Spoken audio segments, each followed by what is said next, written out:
Muy bien, como decía, el último día estuvimos hablando de los versículos 8 y 9 de Apocalipsis capítulo 22 y sobre todo comenzamos a hacernos una pregunta y era la siguiente: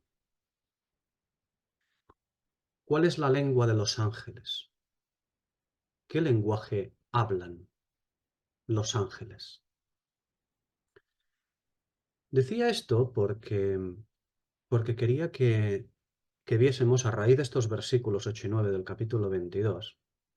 Quería que viésemos a los ángeles, viésemos qué es lo que son, pero verlo lo que son a partir de, de 1 Corintios 13:1. Lo hemos visto en otras ocasiones, en diferentes estudios a lo largo de este libro de Apocalipsis. ¿Qué representan? Los ángeles son los representantes del ministerio profético. Cuando aparece un ángel, no aparece simplemente un mensajero, un testaferro de Dios para llevar a cabo una acción. No. Los ángeles son los representantes del ministerio profético. Cuando aparece un ángel en la escritura, tenemos que pensar en forma de código. Tenemos que pensar ministerio profético. Se va a desarrollar algo, es decir, el ministerio profético, ya hemos entendido, si hemos prestado atención durante todos estos estudios, veremos que el ministerio profético es aquello a lo cual nosotros estamos destinados. Nosotros somos el testimonio de Jesucristo. No simplemente somos testigos para testificar de Él. No, no, no. Somos el testimonio. Como lo era el arca de la alianza, como lo era el tabernáculo en el desierto, llamado el tabernáculo del testimonio, es decir, la bandera de Dios en el desierto. Nosotros somos bandera de Jesucristo aquí en esta tierra. En el tiempo de su ausencia, con un Israel que renunció al Señor y que después inmediatamente el Señor renunció a Israel, no definitivamente, recordemos a Romanos 11, 10 y 11, no, pero de momento sí, renunció en este tiempo de ausencia, el Señor se ha escogido un testimonio. Este testimonio, aquí en la tierra, mientras dura el tiempo de su ausencia, se llama la Iglesia. Su bandera, sus representantes. Bien, la Iglesia, nosotros, somos llamados a ser o a conformar en nosotros el espíritu de la profecía, es decir, el ministerio de los ángeles. El ministerio de los ángeles es la verdad plena, es decir, las escrituras abiertas. ¿Qué es lo que tenemos nosotros como iglesia? Tenemos una obligación, tenemos una responsabilidad que el Señor nos ha dado, nos ha otorgado ser su testimonio, pero el Señor quiere que su testimonio sea conforme al espíritu de la profecía, es decir, conforme al ministerio de los ángeles. Y los ángeles son ministradores, llamas de fuego. Estamos hablando de la verdad divina, de la verdad pura. Nosotros diremos, bueno, pero la Iglesia tiene la verdad. No, tiene la verdad encargada. La Iglesia, como novia, tiene que acabar convirtiéndose en la esposa. Y eso durante un tiempo que llevamos ya unos 2000 años, desgraciadamente no lo estamos consiguiendo. De hecho, cada vez vamos a peor. De hecho, cada vez desconocemos más las Escrituras. Conocemos muy bien la Biblia. El lenguaje de la Biblia lo conocemos bien. Em, Memorizamos muchos versículos, etcétera. Pero el lenguaje de la escritura, lo desconocemos en su mayor parte. ¿Por qué? Pues porque somos hijos de una iglesia que hoy se llama la Odisea. Centrándonos, quería decir que nosotros, como iglesia, como el testimonio de Jesucristo, deberíamos llegar a no ser simplemente el testimonio, sino un testimonio elevado a categoría de espíritu de la profecía, es decir, el ministerio de los ángeles. Y es importante observar que ángel es igual a espíritu de la profecía, a ministerio profético. Los ángeles son los representantes del ministerio profético. Representan la acción, no son la acción, pero representan la acción profética. Los ángeles pintan un lienzo, lo otorgan al profeta o a los profetas, en este caso vemos la profecía de Juan, lo otorgan a los profetas y Juan lo ofrece. Ese conocimiento es al cual debe llegar el testimonio, nosotros, la Iglesia. Bien, y quería el último día ver el ministerio de los ángeles, el ministerio profético, a partir de 1 Corintios 13:1. ¿Qué vemos allí? Allí vemos una expresión que dice, si yo hablara lenguas humanas y angélicas, y lo primero que tenemos es, desgraciadamente, lo que digo siempre o la mayor parte de las cosas, volvemos a tener una mala traducción, no, una horrenda traducción, porque no es humanas y angélicas. Humanas o angélicas es un adjetivo. No hay adjetivo. No son adjetivos lo que tenemos en el original, son sustantivos.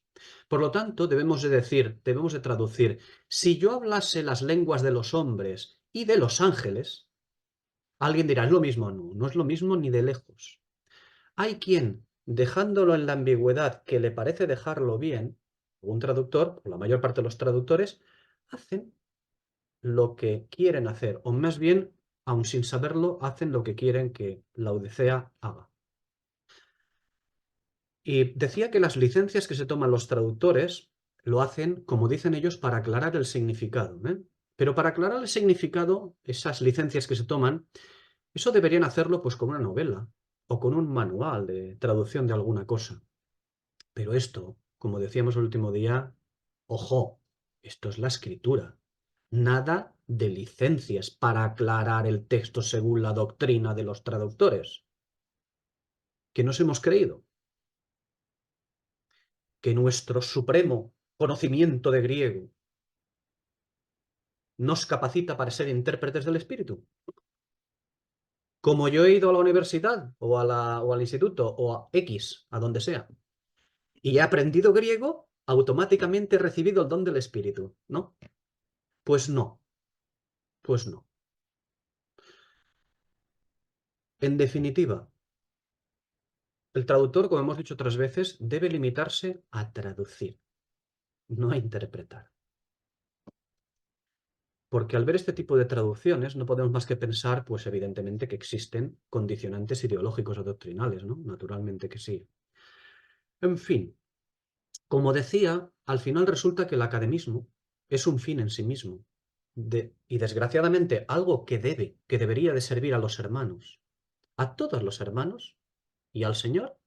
Al final, ese mismo conocimiento que alguien se esfuerza en adquirir, en conocer griego, en conocer muchas cosas, en ir a una universidad teológica, etcétera, etcétera, al final eso no es más que una piedra de tropiezo. Alguien pensará que exagero, ¿no? En absoluto. Es una absoluta piedra de tropiezo, desgraciadamente. Y ojo, como decía el último día también, que no se me malinterprete, ¿eh? Animo vivamente a instruirnos constantemente, pero con el objetivo de entender más y mejor, no con el objetivo de decir, mira, las cosas de la carne, es decir, de los institutos, me da igual, por muy elevados teológicamente, por muy evangélicos, me da exactamente igual que sean, muy reconocidos, me da igual. Pero todo eso no debe de servir para que, para que yo adecue mi visión de la escritura, o mejor dicho, lo que yo leo en la escritura, que yo lo adecúe a lo que me han enseñado, porque desgraciadamente al final siempre es así. Y esto, bueno, ni siquiera voy a decir no lo que me parece, lo que es, pero vosotros sabéis perfectamente que es un nido, una montaña tan grande, tan grande, tan grande de inmundicia que así nos va, desgraciadamente. En fin, a pesar de todo ello, diremos, la culpa es de todos aquellos que son los aristócratas, ¿no? De la iglesia, los que pasan por institutos y tal. Tienen su culpa en fabricar en la hormigonera de la inmundicia, inmundicia e inmundicia. Pero ¿sabéis también una cosa? La culpa es nuestra, porque lo permitimos. ¿Por qué lo permitimos? Porque somos unos cagaditos. ¿Tenemos miedo? Tenemos miedo de que nos digan, cuidado, cuidado que igual si te enfrentas con esto estás luchando contra Dios. Tenemos miedo. Tenemos miedo. ¿Por qué? Pero porque nos han enseñado la religión del miedo. Ay, que cuidado, que Dios te va a castigar. Tenemos miedo. Eso no puede ser así. Tenemos que buscar al Señor en la Escritura, no en lo que nos dicen que tenemos que buscar. La aristocracia de la Iglesia. Por eso digo que la culpa es nuestra. Unas veces porque tenemos miedo, la mayor parte de las veces, pero también, la mayor parte de las ocasiones también, porque somos más vagos que la madre que nos parió, y perdón por la expresión. Pero esta es la realidad. Vagos e indolentes. Digo que somos yo incluido, yo me incluyo naturalmente. ¿Por qué? Pues porque todos en mayor o menor medida, pues lo somos. Alguno no lo será tanto, que dedica su vida a todo lo que puede, bien, pero desgraciadamente arrastramos en nuestra camisa, en nuestra camiseta, en nuestro cuerpo, en nuestra carne, arrastramos todo eso que lleva 2000 años enseñándonos una iglesia que cada vez ha ido a peor en su testimonio, desaprendiendo todas las enseñanzas de Pablo, todas las enseñanzas del Espíritu en definitiva. Un alma instruida en la escritura, no en lo que dicen los demás que son la escritura, un alma instruida en la escritura siempre debe ser en humillación. Primero a los Corintios 2:2, Daniel 9, siempre en humillación. Y un alma instruida en la escritura, siempre en humillación, descubrirá que los ángeles no son simplemente bichos que corren por ahí que tienen alas y que el Señor los manda a hacer esto, a hacer lo otro. Ahora, no. Descubrirá un alma instruido de la Escritura que los ángeles son los representantes del ministerio profético. Representan el espíritu de la profecía. Y digo, un alma instruida en la Escritura por el espíritu, no en interpretaciones literales y superficiales o aisladas o etcétera, etcétera, ¿no? Y esto es importante. Para entendernos, los ángeles son los representantes o anunciadores del ministerio profético. Tienen mucho que ver con los profetas, aunque no tienen el mismo papel, Los ángeles anuncian o representan el ministerio profético en general, ¿de acuerdo? Son los representantes de comunicarnos el agua de encima de la expansión, ¿de acuerdo? Ellos pertenecen a la zona de encima de la expansión. Estoy hablando de Génesis 1, ¿de acuerdo? El agua de encima de la expansión. Nosotros pertenecemos a otra zona. Perteneciendo a esa zona, en este mundo, debemos de entender y comprender, debemos llegar a asimilar ese ministerio que se nos otorga desde las aguas de encima de la expansión, ¿vale? Por eso digo que los ángeles anuncian o representan el ministerio profético en general. Y los profetas se encargan de otro ministerio, aunque tengan que ver con eso. Se encargan de las revelaciones. Los ángeles son potestades, mientras que los profetas son los voceros de Dios. Hay diferencia. Unos son representantes, son potestades. Los profetas son voceros de Dios, es decir, de la Escritura. Son los voceros del maná escondido. Para entendernos, el profeta de la revelación de Apocalipsis es Juan. Los ángeles participan de esa historia profética como anunciadores o representantes. Decía que el ministerio profético de los ángeles, ese es el que debería implementarse, el que deberíamos implementar, el que deberíamos entender. Ser la escritura totalmente abierta, es decir, un conocimiento o enseñanza de la escritura es completo y perfecto, siendo asimilado por nosotros, por parte de la Iglesia responsable en la tierra.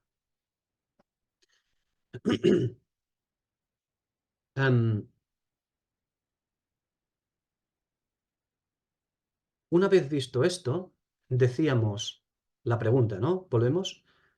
Para ver ese ministerio profético, desde otro punto de vista, nos hacíamos la pregunta, ¿cuál es la lengua de los ángeles o qué lenguaje hablan? Viéndolo en 1 Corintios 13:1, ¿de acuerdo? Si yo hablara lenguas angélicas, humanas, no, eso es adjetivo, eliminado. Si yo hablara la lengua de los hombres o de los ángeles, eso es muy diferente. Yo ya sé que para la mayoría dirán, no veo diferencia. Yo veo una diferencia absoluta, de significado absoluta, ¿no? Son puertas diferentes que se abren a un conocimiento, muy diferentes. Eh, y la cuestión es que, mm,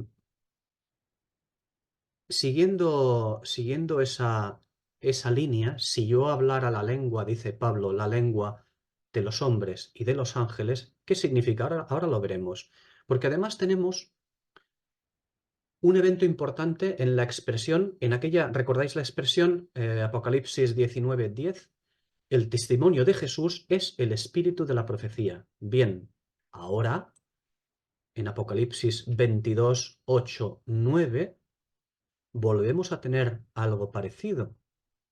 Cuando dice, yo Juan soy el que oyó y vio estas cosas, y después que las oí y las vi, yo Juan, me postré para adorar ante los pies del ángel que me mostraba estas cosas. Pero él me dijo, mira, no lo hagas. Recordad también esta expresión, no es mira, no lo hagas, ¿eh?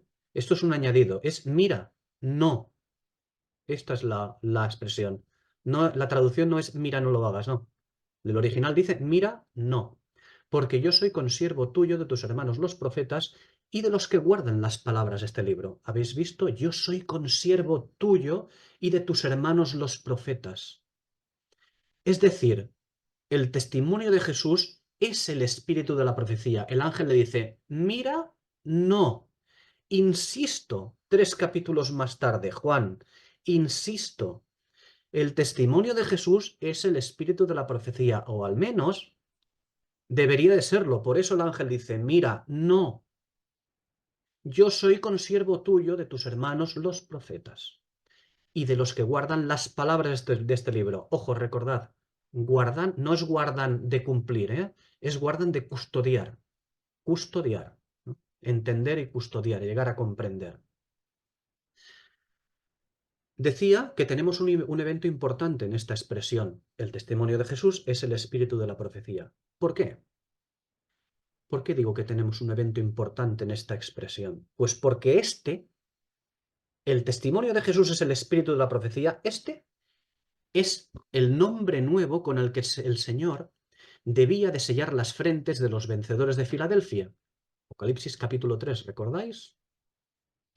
Los vencedores, recordáis allí aquellos que guardan su palabra y su nombre. Veréis, los juicios incriminatorios que hemos estado viendo a lo largo de todo este tiempo, los juicios incriminatorios se cierran con el mismo objeto con el que se abrieron. ¿Recordáis? Apocalipsis 1 y 2 y 3. Los juicios incriminatorios se abren con un objeto, la iglesia, allí. Después pasa a Israel y vuelve otra vez a la iglesia a partir del capítulo 15 a la mitad.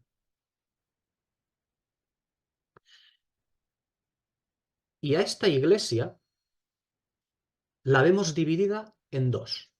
Aquí ya en estos últimos capítulos la vemos dividida en dos.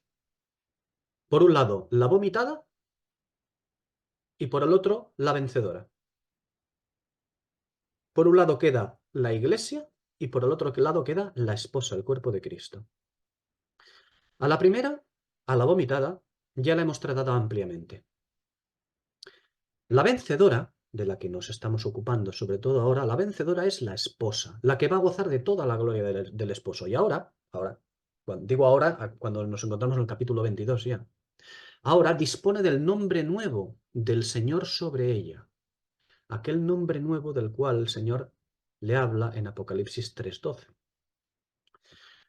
Porque la vencedora, solo la vencedora es quien va a ostentar el testimonio de Jesús siendo el espíritu de la profecía. La esposa va a ser la portadora del espíritu de la profecía en la nueva dispensación, donde el testimonio de Jesús, del que era portadora antaño, es decir, del que somos portadores ahora en el tiempo de nuestra actualidad, el testimonio de Ese ese testimonio de Jesús, que era el portador antaño, en nuestra actualidad, y que no era uno, que no es uno actualmente con el espíritu de la profecía, desgraciadamente, cuando lleguemos a Apocalipsis 22, sí lo va a ser. Va a ser uno, indisoluble con el espíritu de la profecía. Algo que ahora, desgraciadamente, no llegamos a ser. Aunque estamos no solo llamados a ello, sino también exhortados vivamente a ello. Y exhortados no solamente por medio de ruegos, sino con advertencias e imprecaciones, amenazas, por parte del Señor, parte del Espíritu. Bien, bien, como decía, sobre la ganadora, cuando llega aquí, aquella que era portadora del testimonio de Jesús, ahora es también el espíritu de la profecía, es uno solo, el testimonio y el espíritu de la profecía. Este es el sello con el que el Señor sella, quiere sellar a los vencedores de Filadelfia. Apocalipsis capítulo 3. Y recordemos que un sello, cuando hablamos de sello, ¿qué es un sello, no? Eso lo tenemos que ver cuando vemos que es un sello. No podemos decir, pues a mí me parece que... No, no, no. Busquémoslo, que tenemos mucha escritura. Tenemos todo el Antiguo Testamento para verlo. Recordemos que un sello es aquello con lo que alguien es destinado a un ministerio o a un destino concreto. O con algo que se guarda, un sello, también es algo que se guarda para un evento futuro. Eso lo hemos visto en Apocalipsis 13:16, en Deuteronomio 6:8 y, como hemos citado hace un momento, en Apocalipsis 3:12. Y este es este es el destino que espera a los vencedores de la Iglesia. A los vencedores dentro de la Iglesia. Un ministerio que tiene que ver con su nombre nuevo. Esto es lo que nos espera. Es decir, tiene que ver con su nombre nuevo, es decir, tiene que ver con el testimonio de Jesús siendo el espíritu de la profecía, abiertamente, ante todos, sin que nadie ni nada pueda volver a disociarlos uno de otro. Veréis, a diferencia de Apocalipsis 19:10, en estos versículos que estamos tratando, Apocalipsis 22, versículos 8 y 9, a diferencia de Apocalipsis 19:10, ahora estas palabras del ángel ya no es un anuncio. Ahora estas palabras del ángel ya no son un anuncio. Ahí teníamos un anuncio. Ahora estas palabras son la constatación, ahora en Apocalipsis 22, 9, 8, 9, son la constatación de que ha llegado a ser así como se anunció anteriormente. Aquí, en Apocalipsis 22, los santos ya han tomado su lugar como profetas, cuando en el capítulo 19 solo se les instaba a ello. Y la categoría de portadores del testimonio de Dios, de entonces, ahora se ha convertido, fijaos, en guardadores de toda la palabra, es decir, en custodiadores de toda la palabra. Si os fijáis bien comparando los dos pasajes, ya no se trata de aquellos que son portadores del testimonio de Jesús, sino que ahora son custodiadores de toda la palabra, guardadores de toda la palabra, se les llama. Claro, porque ha cambiado, porque ya no es el anuncio. Ahora es la constatación de lo que ha llegado a ser. En Apocalipsis 19:10, aquellos eran, si recordáis, sus hermanos responsables del testimonio. En 22:9, ahora, esos sus hermanos han alcanzado la dignidad de profetas. Tienen el conocimiento pleno del ministerio profético, del espíritu de la profecía. Bien, una vez dicho esto, volvemos a recordar. Todo esto es importante observar. ¿Cuál es el ministerio de los ángeles? ¿Qué representan los ángeles en la escritura? Para poderlos ligar con cualquier otra escritura, como por ejemplo 1 Corintios 13:1. Si yo hablase la lengua de los hombres y de los ángeles. Así pues, ¿cuál es el lenguaje de los ángeles? ¿Cuál es el lenguaje de los ángeles? ¿Qué lengua? ¿En qué lengua hablan los ángeles? O como algunos dicen, ¿en qué diferentes lenguas raras y extrañas hablan los ángeles? Y yo digo, ¿pero qué narices sabrás tú? No tenéis ni idea. Algunos pretenden tener un don extraño de lenguas para decir tonterías. Para decir tonterías. Y desgraciadamente, a veces algunos ni siquiera son tonterías, lo cual da hasta un poco de miedo en lo que algunos se meten. Parece tonterías sin saber realmente que el lenguaje de los ángeles es el lenguaje que tiene que ver con ellos. ¿Qué lenguaje tienen los ángeles? El lenguaje profético. ¿Alguien ha oído hablar a los ángeles en la escritura? Me refiero a lo que hemos visto en la escritura. ¿En un lenguaje diferente del que su propia lengua entendía?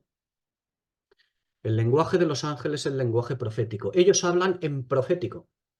Es su ministerio y su rango de acción. El del espíritu de la profecía, el ministerio profético. Y ojo, ni siquiera es una lengua hablada. Es una lengua de representación del ministerio profético. Por lo cual, cuando Pablo dice, si yo hablase las lenguas de los hombres y de los ángeles, ¿qué está queriendo decir con esto? Está significando lo siguiente. Si yo dominase toda forma de comunicación humana y espiritual, eso está diciendo. Pablo lo que dice en 1 Corintios 13:1 es, si yo dominase toda forma de comunicación, la humana y la espiritual, eso es lo que está diciendo. Si yo llegase a tener la lengua, toda la lengua de los ángeles, todo lo que ellos representan, su ministerio profético, eso es lo que está diciendo Pablo.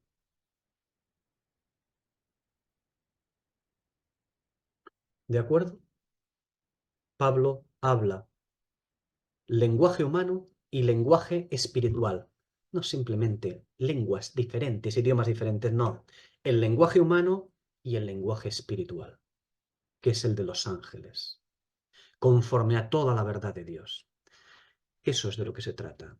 ¿Por qué? Pues porque las lenguas pertenecen al lugar que se ocupa. Las lenguas pertenecen al lugar que se ocupa, ¿no? Las de los hombres, las lenguas pertenecen al lugar que ocupan los hombres. Y las de los ángeles, igual. La de los hombres, la lengua de los hombres, pertenece a la esfera de lo tangible, ¿vale? Pertenece a la esfera de la carne, de lo que se ve y se oye. Una esfera que pertenece a las aguas de debajo de la expansión.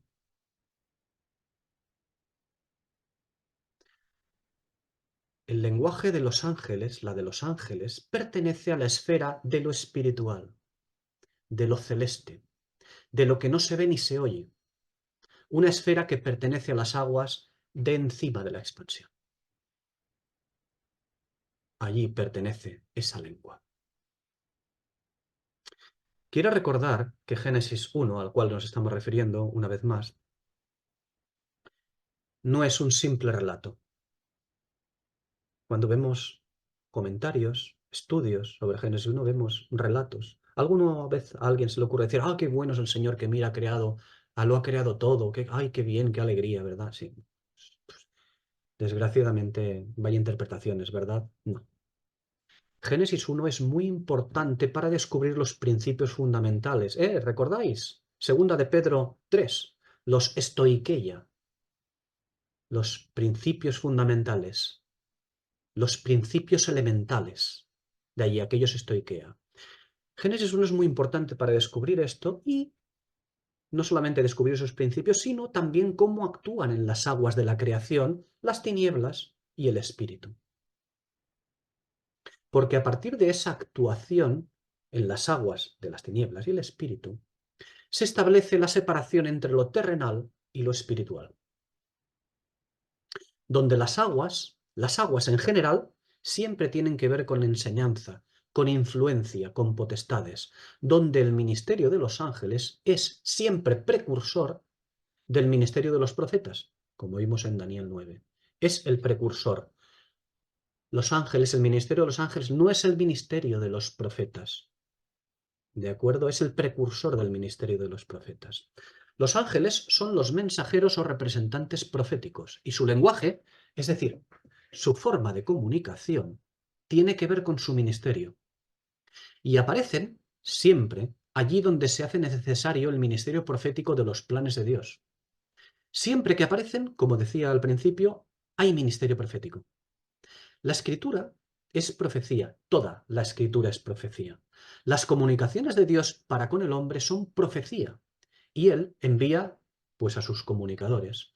Y ellos, conforme a potestades de Dios que son, tienen su lugar encima de la expansión.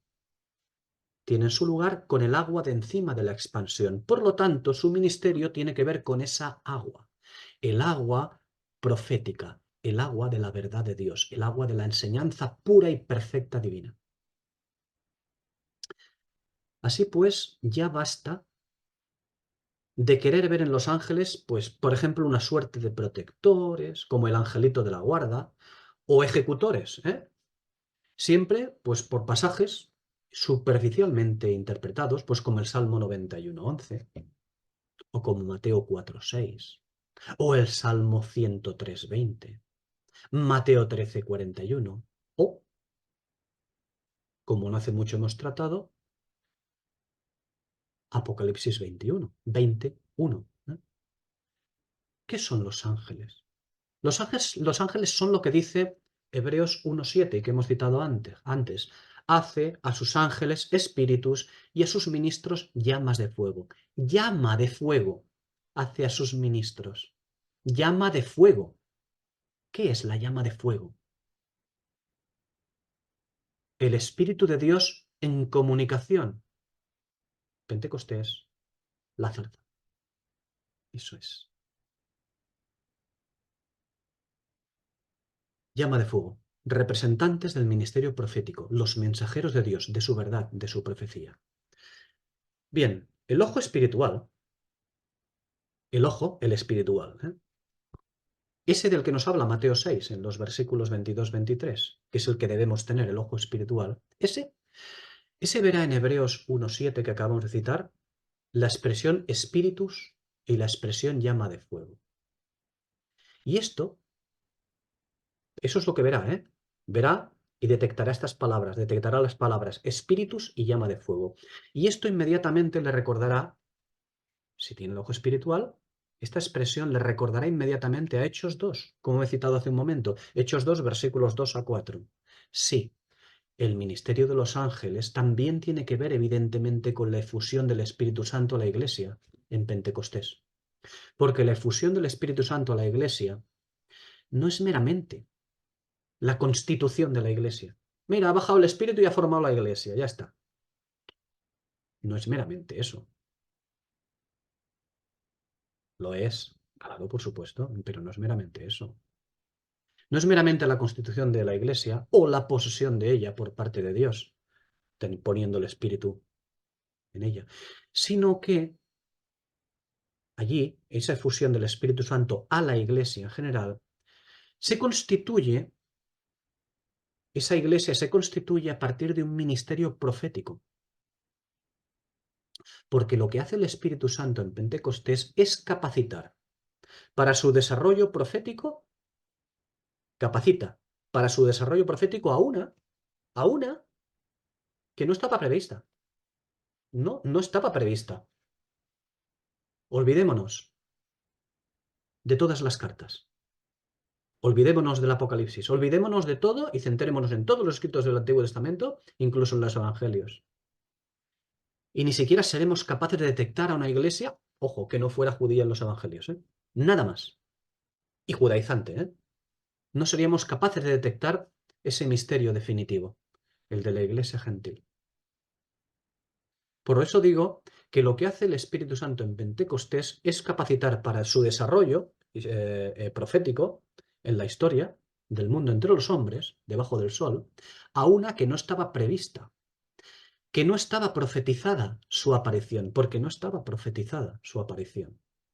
Recordad que el plan de Dios, recordáis, ¿no? El plan de Dios, ¿qué era? Pues el reino terrenal. Ese era el plan de Dios. Y en los evangelios también, el plan de Dios era el reino terrenal. El plan de Dios era el pacto abrahámico con la posesión de la tierra y la supremacía en bendición sobre las naciones. Por lo que la iglesia, enteramente celestial, no estaba profetizada. Y esto hizo necesario un nuevo marco profético donde dar encaje a esta. Y sin ese encaje, no puede haber boda. posterior. Era imposible. Por eso era necesario el Espíritu Santo también. Para esto, era necesario capacitar a una para ese ministerio. Tener ese encaje profético para la boda. Porque sin ese encaje, sin ese marco nuevo en el que encaja ella, la iglesia, no puede haber boda, como dijo, no podría considerarse desposada para llegar a ser la esposa, ya que anteriormente ya existía una esposa que debía de haber sido eterna, ¿eh? Ya lo vimos.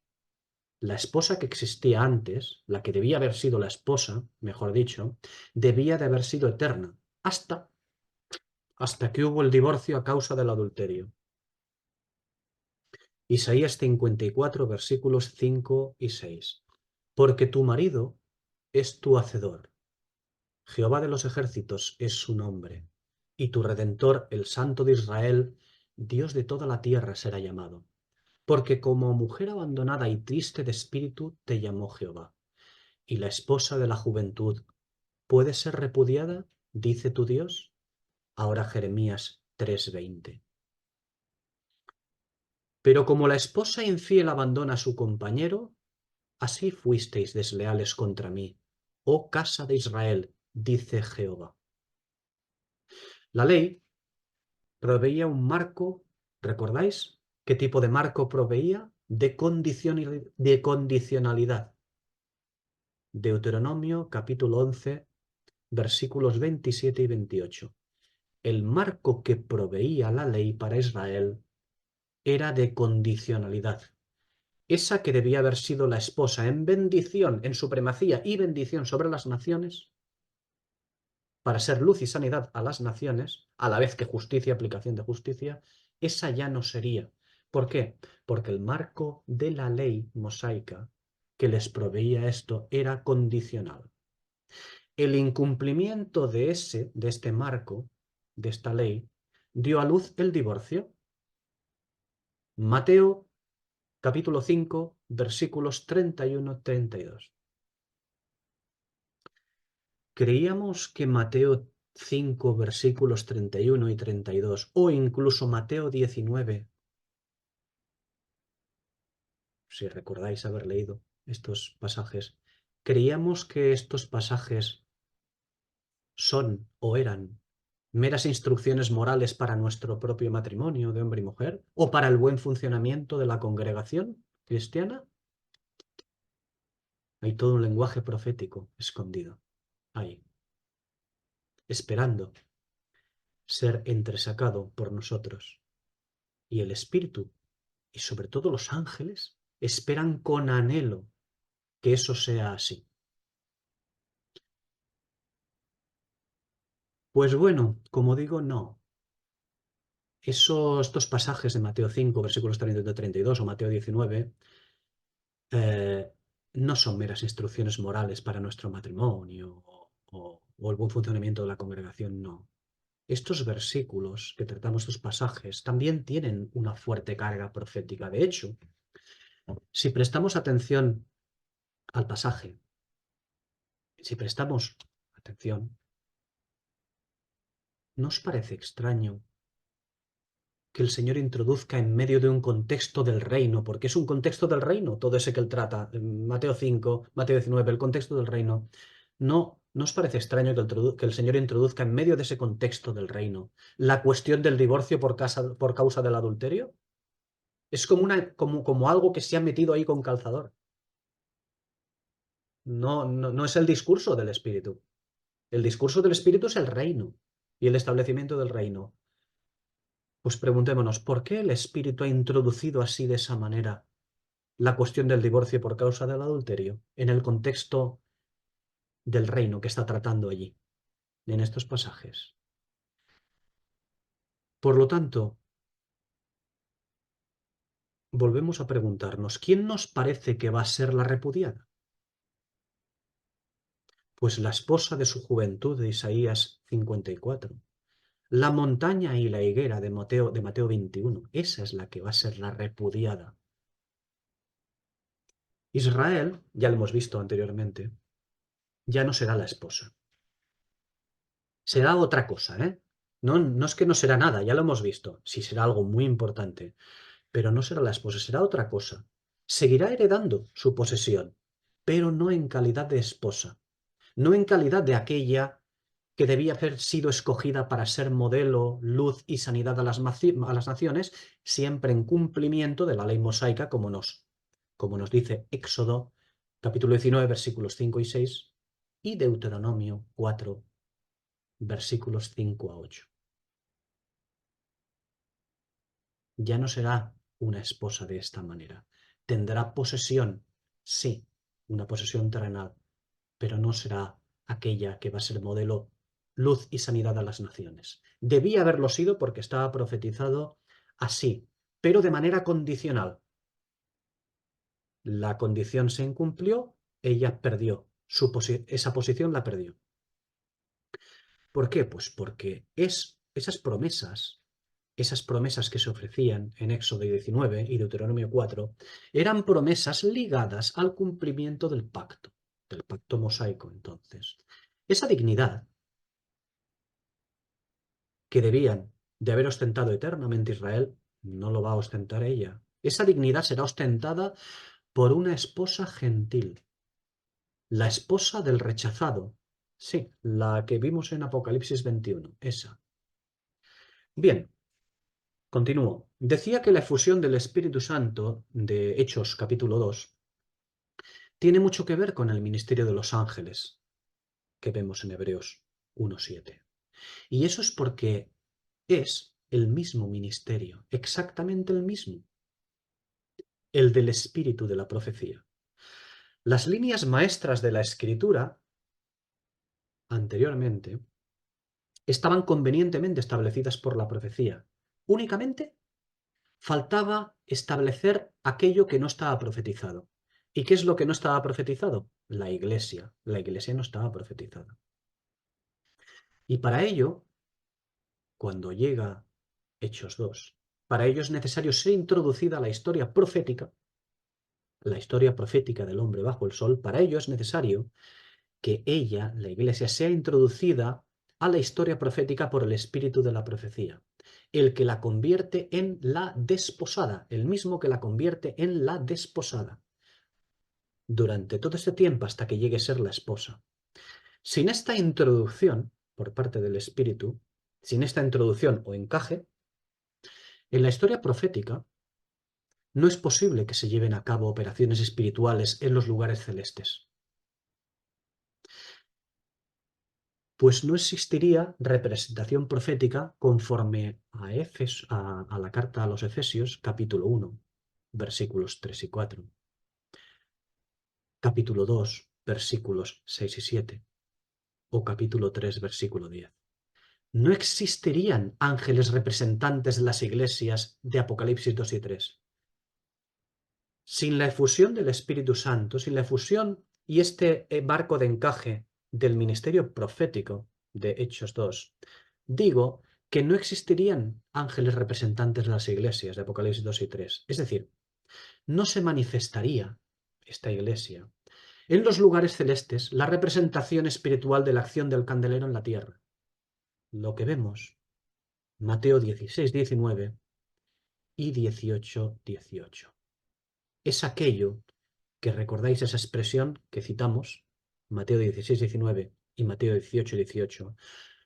Todo lo que ates en la tierra quedará atado en el cielo.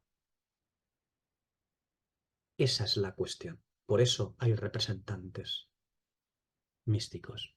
Sí, fijaos que Apocalipsis 2 y 3 son las acciones del candelero en la tierra, que tienen su juicio o repercusión en la esfera celestial, quedando su ángel, el ángel de cada candelero, representante acreedor de la culpa o alabanza de lo hecho en la tierra. El ángel no recibe ninguna reprimenda, porque el ángel se encarga del ministerio profético. Quien recibe la reprimenda o la imprecación o la amenaza es la iglesia. Es la representación profética en los lugares celestiales. Bien, una vez recordado el significado de la aparición de un ángel en la Escritura, Vamos a comparar estos versículos 8 y 9. Una vez más, los vamos a comparar con su correspondencia. Ya lo hemos dicho, su correspondencia es Apocalipsis 19:10. Permitidme leerlo otra vez, este Apocalipsis 19:10. Yo me postré a sus pies para adorarle. Y él me dijo, mira, no. No es mira, no lo hagas, recordad, es un añadido. Mira, no. ¿Por qué? Porque cuando ponen lo hagas, quieren referirse a la acción carnal de lo que hace Juan. Pero el ángel no quiere referirse a la acción carnal, quiere recibir a lo que significa espiritualmente, porque lo está usando. Por eso está este añadido aquí de lo hagas, hay que eliminarlo absolutamente. Él me dijo, mira, no, soy consiervo tuyo y de tus hermanos que poseen el testimonio de Jesús. Adora a Dios porque el testimonio de Jesús es el espíritu de la profecía. Bien, fijaos cómo la expresión tus hermanos que poseen el testimonio de Jesús siempre está antes, aquí lo tenemos en Apocalipsis 19:10, está antes de adora a Dios. Mientras que el testimonio de Jesús es el espíritu de la profecía, está después de adora a Dios. ¿Vale? Esto es importante verlo así. En Apocalipsis 19:10, Juan adora sin discernir lo que adora. Y eso es porque no discierne el cuerpo de Cristo. No discierne la escritura profética. Es decir, la expresión, los hermanos que poseen el testimonio de Jesús están en una dispensación y en un estado en que existe una disociación entre el testimonio de Jesús y el espíritu de la profecía. Ya hemos hablado de esto, hemos estado hablando de esto. Ahora, si los hermanos discerniesen lo que deben adorar, allí, en Apocalipsis 19:10, la última frase estaría en el lugar de el testimonio de Jesús. Estaría en el lugar de la expresión del testimonio de Jesús. Es decir, la expresión sería algo así. Yo me postré a sus pies para adorarle, y él me dijo, mira, no, soy consiervo tuyo y de tus hermanos que poseen el testimonio de Jesús y el espíritu de la profecía. Adora a Dios. Así debería de estar construida la frase. ¿De acuerdo? Así debería estar construida la frase, que es como al finalmente se construye en Apocalipsis 22, 8 y 9. Esa es la forma. ¿Por qué? Porque ya no es un anuncio, ya es una constatación de lo que ha llegado a ser. Si no disciernes el cuerpo de Cristo, solo eres el testimonio de Jesús, la Iglesia. Si no disciernes bien el cuerpo de Cristo, solamente eres el testimonio de Jesús. Pero si disciernes la Escritura, pasas a ser el cuerpo de Cristo, es decir, pasas a ser el testimonio de Jesús siendo el espíritu de la profecía. Su pasaje de correspondencia, como hemos citado, que es el que estamos tratando el día de hoy, Apocalipsis 22, 8, 9, su pasaje de correspondencia no es una mera repetición. Yo sé que se dice, bueno, lo que dice aquí el ángel está recordando lo que ya le dijo en Apocalipsis 19:10. No, no le está recordando nada a Juan. El Espíritu no repite porque sí. No repite para decir, mira, te lo voy a repetir porque seguro que no te has enterado bien. No, no. Ya ha quedado escrito. No es una repetición. Por eso digo que este pasaje de correspondencia, Apocalipsis 22, 8, 9, no es una mera repetición de Apocalipsis 19, 10. Aquí dice, me postré para adorar a los pies, ante los pies del ángel que me mostraba estas cosas. Pero él me dijo, mira, no, porque yo soy consiervo tuyo, de tus hermanos los profetas y de los que guardan las palabras de este libro, de los que custodian las palabras de este libro. Adora a Dios, ¿veis? Adora a Dios al final. Aquí, en este pasaje, ya no es la advertencia, como digo de Apocalipsis 19:10, a guardar la palabra, sino la constatación de que quien ha llegado hasta aquí, hasta Apocalipsis 22, ha guardado la palabra. Es decir, ha sido fiel en el testimonio, ha sido conforme al espíritu de la profecía, conforme, dice aquí, a tus hermanos los profetas. Y vemos que estos ya han llegado ahora aquí a la categoría o dignidad de profetas, es decir, han llegado a discernir los misterios proféticos. Pertenecen a los espíritus de los profetas.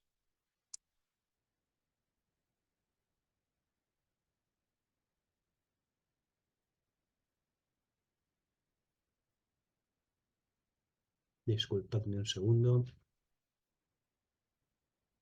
Bien. ¿Observáis la diferencia ahora de estos versículos? Apocalipsis 22, 8, 9, la diferencia que hay con Apocalipsis 19, 10 ahora.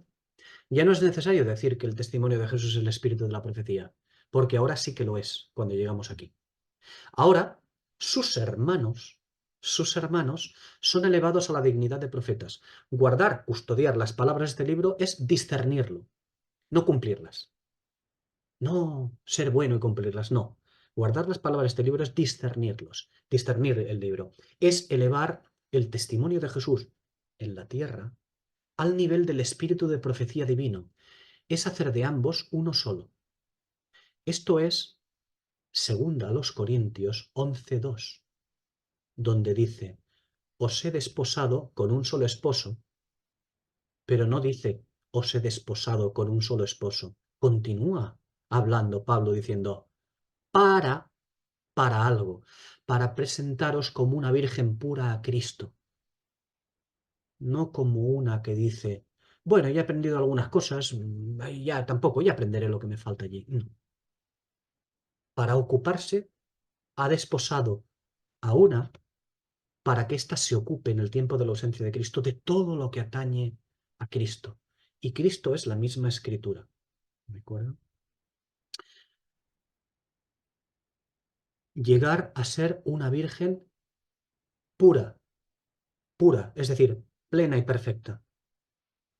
Pero eso solo es posible para llegar a ser eso, para que esta virgen, para que nosotros lleguemos a ser eso, solo es posible comenzando saliendo del campamento y limpiándose de la inmundicia de la que habla segunda a los Corintios 11, a renglón seguida de este versículo que hemos citado, el versículo 2. La inmundicia de segunda a los Corintios 11, versículos 3 y 4. Cosa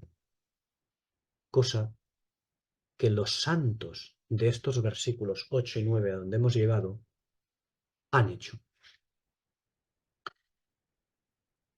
Lo que el ángel le dice a Juan en Apocalipsis 19:10 es, soy consiervo tuyo, es decir, el testimonio de Jesús y el espíritu de la profecía están ligados. Uno mira a la tierra y el otro al cielo. Candeleros y estrellas van de la mano en Apocalipsis 1:20. Lo que el ángel le dice a Juan es, allí en Apocalipsis 19:10, lo que le dice es, yo solo estoy manifestando tu posición espiritual, Juan, y la de tus hermanos, es decir, la de la iglesia responsable. Eso es lo que yo hago, manifestar tu posición espiritual, nada más. Soy representante de ello. Por lo tanto, no se te ocurra adorar algo que no sabes lo que es, algo que deberías saberlo, deberías poseerlo plenamente. Es decir, tu posición espiritual, haber llegado a ser conforme al espíritu de la profecía. Porque los que tienen el testimonio de Jesús deberían estar ocupando el lugar celestial al que han sido llamados. Eso es lo que le dice el ángel allí. Pero nosotros sabemos que la iglesia en la actualidad no ocupa el lugar correspondiente. Porque el lugar espiritual en las regiones celestes, el que se está ocupando ahora por parte de la iglesia, sabéis cuál es, ¿no? Nosotros deberíamos ocupar el que dice el ángel. ¿Y cuál es el que ocupamos nosotros?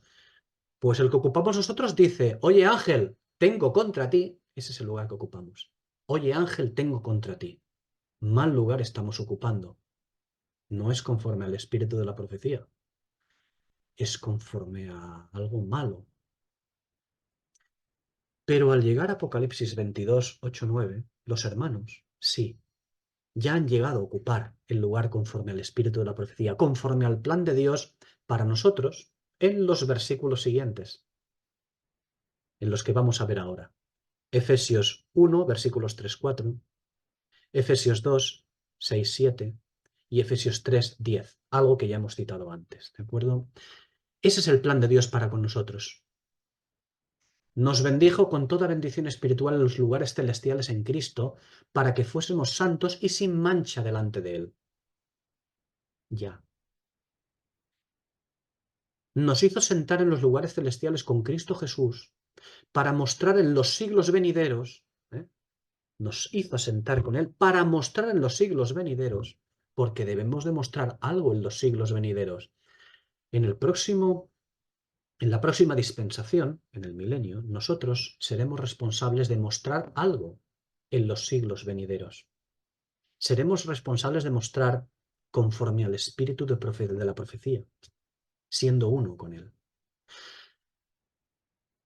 Sigue diciendo en Efesios 3:10, que la multiforme sabiduría de Dios sea ahora dada a conocer por medio de la Iglesia a los principados y potestades en los lugares celestiales. ¡Qué expresión!, ¿no?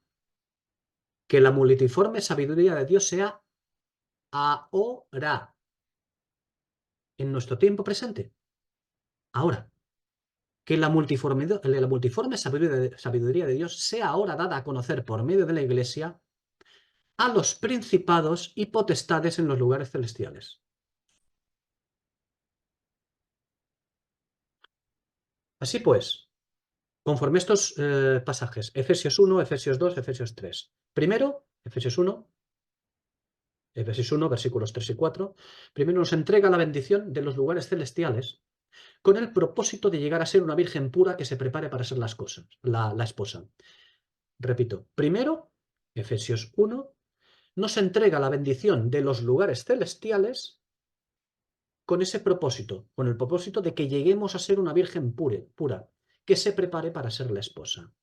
El siguiente paso, Efesios 2, 6, 7, es haber conquistado los lugares celestiales para poder ser aptos para el ministerio futuro. Haber conquistado los lugares celestiales tiene un nombre en Apocalipsis 2 y 3, vencer, al que venza. Y el último fin es Efesios 3:10. Es ser la esposa vestida de piedras preciosas de sabiduría, a quien las potestades, es decir, los ángeles, no tengan nada que enseñarla porque ya ha llegado a poseer el espíritu de la profecía. Ella sea capaz de dar a conocer esa multiforme sabiduría de Dios. Estos pasos, Efesios 1, Efesios 2, Efesios 3, no son algo que obtendremos cuando llegue el tiempo milenial. No será algo que nos dará como algo, un demiurgo que nos da magia, tomar. No, no es magia que se nos dará cuando lleguemos al tiempo milenial, sino que se da por hecho que lo vamos a buscar diligentemente ahora. Aquí, en estos pasajes, se da por hecho que nosotros lo vamos a buscar ahora, con diligencia además. Se da por hecho que va a ser así. En el propósito de Dios para con nosotros no cabe otra opción que no sea esto. Estos versículos que hemos visto de Efesios, estos versículos de Efesios, a nosotros nos está tratando, estos versículos nos tratan, estas escrituras nos tratan, no tanto como la novia actual, sino con vistas a ser la esposa futura. Es importante observarlo así. Bueno, llegados aquí, tenemos que decir que la interpretación oficialista de Apocalipsis 22, 8, 9 es burdamente pueril y con un larguísimo recorrido histórico. Esa interpretación pueril absoluta, ¿no? La interpretación oficialista de Apocalipsis 22, 8, 9 dice que es simplemente, más o menos, una repetición de Apocalipsis 19, 10. Y dice que Juan es reprendido para enseñarnos que no hay que adorar a un ser que no es Dios. Valiente tontería. ¿Eso es necesario enseñarnos a nosotros? ¿De verdad? Bueno, hay que reconocer que al menos en esto, en este tipo de interpretación, se ha puesto de acuerdo casi toda la cristiandad. Pero esta interpretación es muy corta y simplona, ¿eh? Muy corta y simplona, conforme a lo que piensan. de la Escritura, corta y simplona. ¿No os parece? Pero bueno, vamos a ver. Si es corta y simplona esta interpretación oficialista, y no queremos que nos parezca tan simplona esa interpretación, pues ¿sabéis qué tenemos que hacer? Vamos a aprender algunas palabrillas, algunas de sus palabritas en griego, vamos a adornar esta interpretación con anécdotas, vamos a ensalzar a Dios con afectación, vamos a aprender eh, a reconocerle aquí en esta expresión que Dios es muy bueno y misericordioso, vamos a decir que tenemos que amarnos más y ser obedientes, y si aún así esta asombrosa y maravillosa eh, exegesis hermenéutica, como le llaman, no es suficiente, pues no pasa nada. Vamos a añadirle 2 huevos duros y 1 kilo de peras. Añadámosle cosas a esto, cosas humanas y carnales. Eso sí, con una pinturita, una pátina el Señor tal, tal, y ya está. Eso es lo que se hace. Pero bueno, disculpadme, porque si no queda muy cristiano lo que acabo de decir con lo de los huevos y las peras, pues vamos a sustituir los huevos y las peras por otra cosa, por palabras más elevadas y asonantes. La grandeza divina, la misericordia de Dios, ¿eh? Pero al final no deja de ser eso, añadir cosas como huevos duros y peras, cualquier cosa mundana. ¿Por qué? Porque es carnal que sale de corazones, de mentes carnales, sale de la indolencia de aquella de la que hablaba Jeremías. La indolencia del creyente haciendo indolentemente la obra de Jehová. Y eso solamente tiene una palabra, maldito, maldición, para el que la dice y sobre todo para los que la escuchan, para los que llevan siglos escuchándolas. Pero vamos, digo que lo que hace la interpretación oficialista es esto, decir una cosa muy simplista, muy superficial y encima empieza a adornarla con cosas y tal. ¡Ja! Y nosotros encima, digo nosotros como iglesia, ¿no? Somos los que nos jactamos sobre los escribas y los fariseos, ¿verdad? O sobre otras sectas. Nos jactamos sobre ellos, ¿no? Porque nosotros somos más buenos interpretando. Vaya.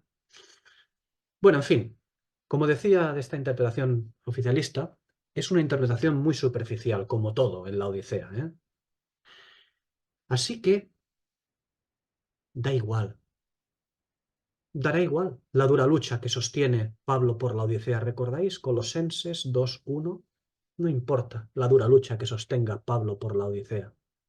Porque ella, la Odisea, nosotros, la Odisea huye siempre de la profundidad de Pablo, esa profundidad de la que habla y que se le ha entregado por parte del Espíritu, a él y solo a él. Efesios 3:4. Y por lo tanto, la que deberíamos de la que deberíamos habernos cogido nosotros, ¿no? Ella, la Odisea, siempre huye de la profundidad de Pablo y huye porque le incomoda.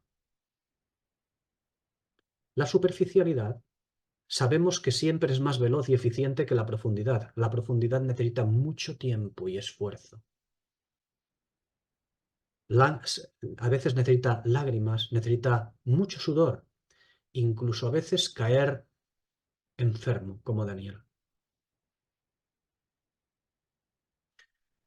La superficialidad laodiceana, ¿qué hace? Es eficiente, ¿eh? Es rápida y muy rápida, tan rápida que en un cortito espacio de tiempo compone un comentario explicativo de Apocalipsis.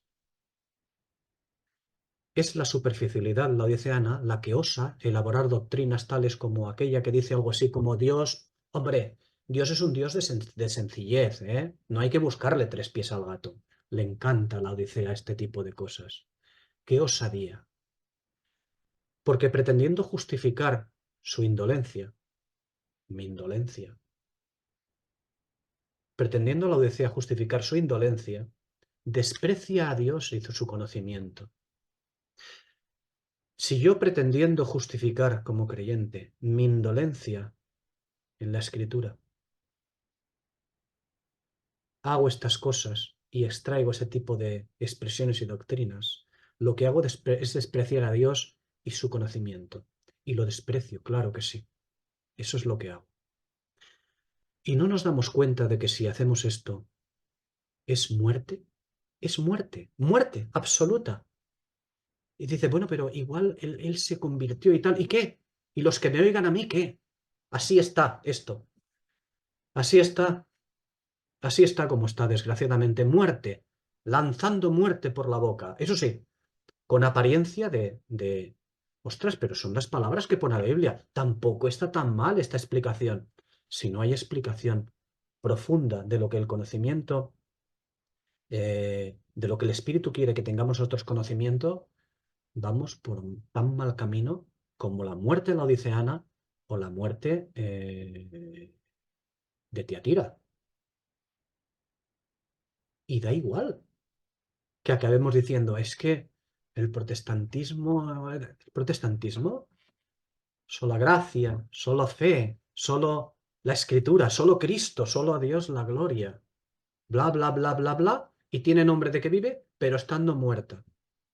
Da igual lo que salga por la boca de uno. Hacer estas cosas, como decía, es muerte. Es decir, es Apocalipsis 2, versículos 20 a 23 y Apocalipsis 3, versículos 15 a 17. Muerte. Muerte en la iglesia. Muerte en el conjunto de la iglesia. En fin, para finalizar, recordemos una cosa. La advertencia de Apocalipsis 1:3, cuando, cuando se abren, porque allí en Apocalipsis 1:3 se abren los juicios incriminatorios sobre los responsables del ministerio de la palabra. Sí, sobre los responsables de las piedras preciosas que debían de servir para sobreedificación, esas que vimos en el capítulo 21. Digo que la advertencia de Apocalipsis 1:3, que es cuando se abren los juicios incriminatorios sobre los responsables del ministerio de la palabra sobre la iglesia,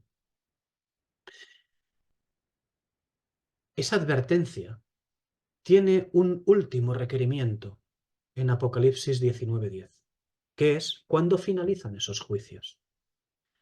Este Apocalipsis 19:10 es a la gentil lo mismo que la trompeta del día de la expiación al judío que vimos en Apocalipsis 11. Es el mismo, el mismo, la misma forma de ministerio, ¿no?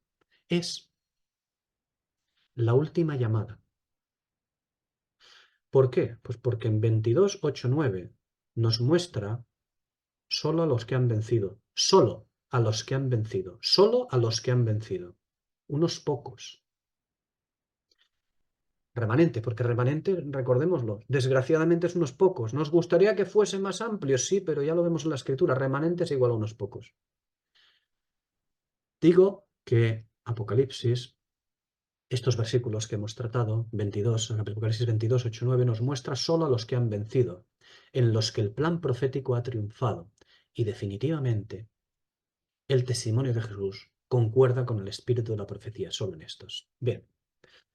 Y bueno, pues podemos dejarlo aquí por hoy y si el Señor quiere, continuamos el próximo día en Apocalipsis 22, versículos 10 y 11, donde dice, y me dijo, no selles las palabras de la profecía de este libro porque el tiempo está cerca.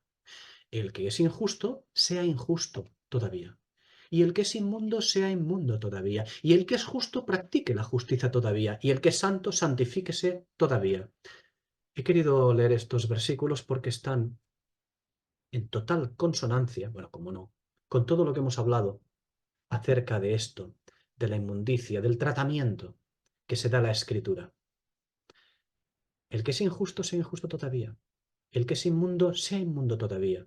Y el que es justo, practique la justicia todavía. Y el que es santo, santifíquese todavía. Porque está en íntima consonancia con todo esto. Lo veremos el próximo día si el Señor quiere.